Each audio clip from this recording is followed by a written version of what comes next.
This month is poising to be surreal as Pokemon Legends Arceus etches closer and closer to the finish line.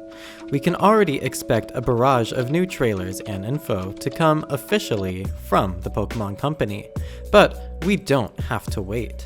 Another secret trailer launched on pokekalos, containing new footage and little tidbits to dissect and analyze.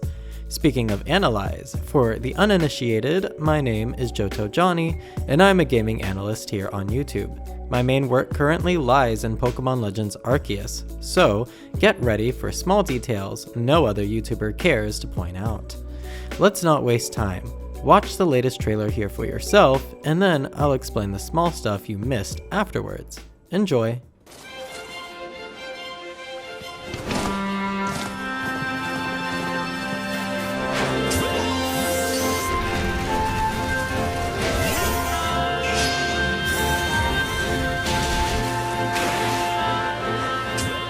まだ知らないポケモンの世界がここにある」シリーズ最新作任天堂スイッチポケモンレジェンズアルセウス。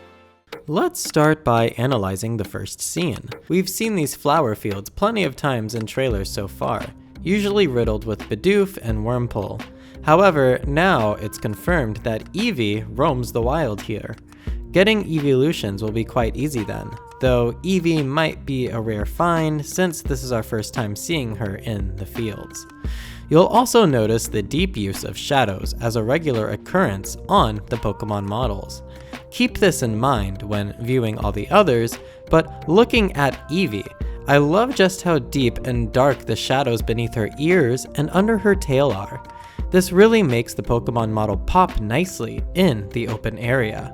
Conversely, look at just how far the draw distance goes in the back. We can see a Wurmple and a Bidoof in the far distance, so far that they look like specks. Even more impressive, there's a Bidoof out in the back to the left, even further away than that. He's so far that you might miss him in the scene. Gone are the days of Pokemon popping up 2 feet in front of you, like in Sword and Shield. Next, we'll observe a Psyduck iconically clutching his head by the water. I love this, as this is Psyduck's characterization in Pokemon, yet we've never seen it in full context during a Pokemon video game. Even cooler, you'll notice Psyduck is sitting.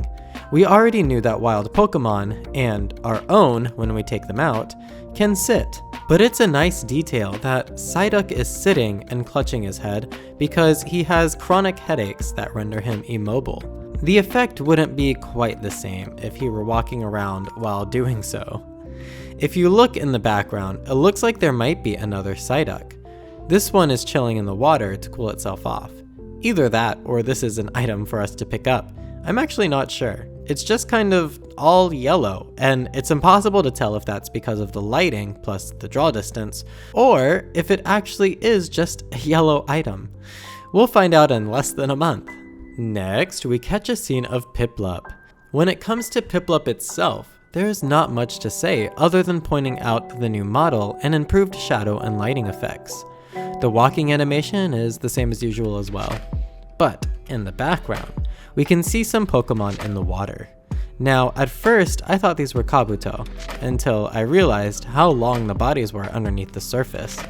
That led me to a conclusion that these are actually either Bidoof or Bibarel in the water, and they're floating vertically. This is super cute because not only do we see that this Bibarel in the back has a walking animation in the wild on land, but some of them exist in the water with unique animations for that as well. So cool.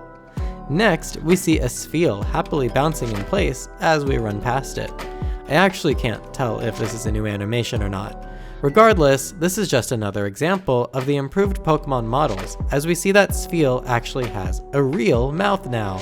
And what a big mouth it is. In this fight against Growlithe, we see him use Rockfall again. The animation looks like it may have been improved since the last time we saw it. Finally, we get a closer look at the Volcano. We had only seen it off in the distance in previous footage before, but now we get to see the sheer size of it. Some people were scared it would be small, but it's thankfully as large as I expected it to be. Look at the size of our character compared to it in the backdrop. Furthermore, we see a beach area in the volcanic island, meaning we have a place to enter it from the water. There are also a few islands in the ocean along the way.